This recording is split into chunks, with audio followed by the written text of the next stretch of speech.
हाय दोस्तों, ये जैन मंदिर लछवार का पार्ट 3 वीडियो है और हम लोग धर्मशाला से निकल चुके हैं। अब हम चलेंगे दीक्षा कल्याणक एवं चवन कल्याणक मंदिर। वहाँ पे हम जाकर के आपको वहाँ से जो भगवान का गर्भगृह था वहाँ पे आपको हम दर्शन करवाएंगे। तो चलिए बने रहिएगा वीडियो में। देखिए ये सुस्वागतम जो आ गया, ये तलेटी परिसर पड़ता है।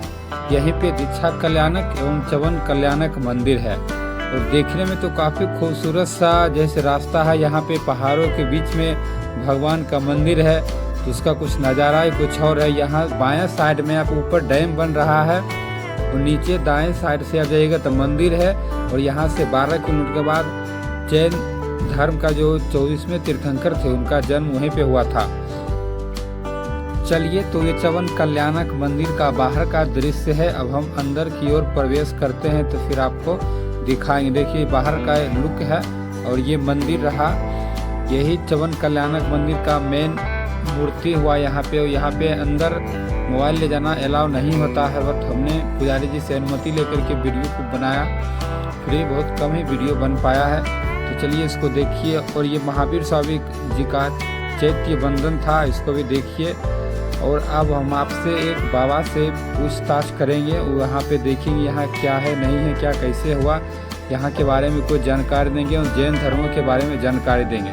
ठीक है दोस्तों, ये जो भगवान महावीर स्थान जी का जो जन्म स्थान था लछुआर, वो स्थान पे तो हम पहुँच चुके हैं। ये मंदिर यहाँ क्या कैसे है, एक बाबा से बात करते हैं, यहाँ पे बताएंगे बाबा यहाँ के बारे में, विशेषता क्या है, मंदिर है यहाँ कैसे क्या सब निर्माण हुआ और कब कब यहाँ मेला दिन लगता है, भीड़ भाड़, ठीक है, और भी क्या है यहाँ के बारे में बताएंगे बाबा। अपना नाम बताइएगा सबसे पहले बाबा आप। मेरा नाम मनोज पांडे हुआ। अच्छा, तो आप यहीं रहते हैं? हाँ, हम लछुआड़ के निवासी हैं। यहाँ पर हम पुजारी के रूप में कार्य करते हैं। चलिए बहुत बढ़िया हुआ।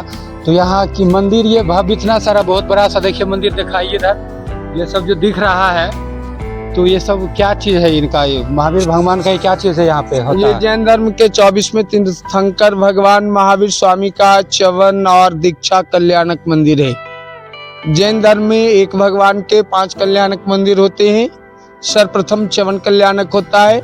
जिस स्थान पे भगवान अपने माता के गर्भ में आते हैं उस स्थान को चवन कल्याणक कहा जाता है। यह वही स्थान है। राजा सिद्धार्थ के समय यह स्थान ब्राह्मण कुंड ग्राम कहलाता था। यह ऋषियों की तपोस्थली भूमि थी।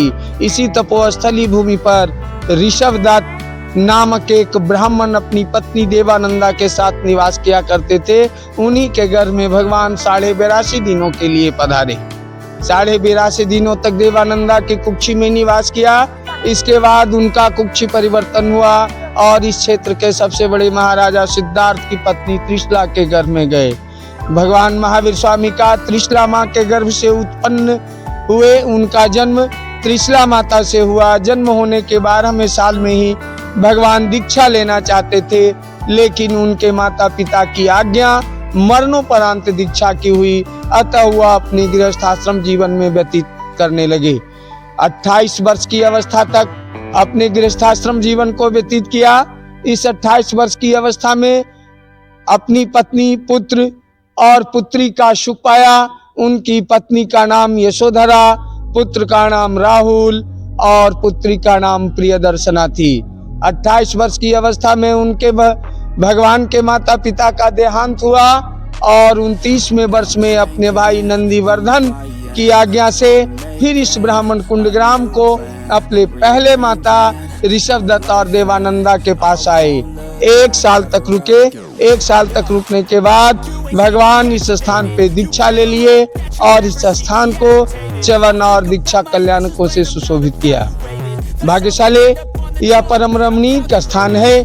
यहाँ तपस्वियों की भूमि स्थली है। यहाँ हजारों की संख्या में जैन धर्मावलंबी आते हैं और भगवान के दर्शन कर अपना जीवन कृतार्थ बनाते हैं। यहाँ से भगवान केवल ज्ञान की खोज में आगे बढ़े और चलते चलते रिजु बालिका पहुँचे, जहाँ नदी के किनारे शल्य वृक्ष के नीचे भगवान को केवल ज्ञान की प्राप्ति हो गई। और केवल ज्ञान प्राप्त करने के बाद संपूर्ण संसार को उपदेश देते देते प्रभु पुनः इस बिहार की धरती पावापुरी पधारे, जहाँ पर भगवान का मोक्ष कल्याणक मंदिर स्थापित हो गया। और यह भारतवर्ष में बिहार और झारखंड 5 कल्याणकों की भूमि बन गई। यह स्थान च्यवन, दीक्षा और जन्म कल्याणक से सुशोभित है। जय जिनेन्द्र।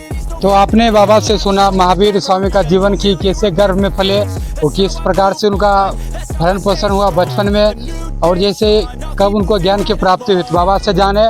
और ये बाबा से एक बार और मैं बात पूछना चाहता हूँ, यहाँ पे ये जो भव्य इतना सारा मंदिर बना हुआ है, यहाँ कोई विशेष मेला वगैरह लगता है क्या यहाँ पे? यहाँ मेला विशेषकर रोज ही रहता है। यह मेला सितंबर माह से शुरू होकर मार्च तक चलता है जी, जिसमें कोई दिन 1000, कोई दिन 500, कोई दिन 200, 150, 50, 100, 200 की संख्या में यात्रालु पधारते हैं और यहाँ पधार कर भगवान का दर्शन करते हैं और अपने मनोकामना की पूर्ति पाते हैं। चलिए बहुत बढ़िया। और आप लोगों को भी मौका मिले तो आप इस भव्य जगह पे जरूर से जरूर आइए। यह जगह है लछुआर, जहाँ आपको चारों तरफ दिखाई देखिए।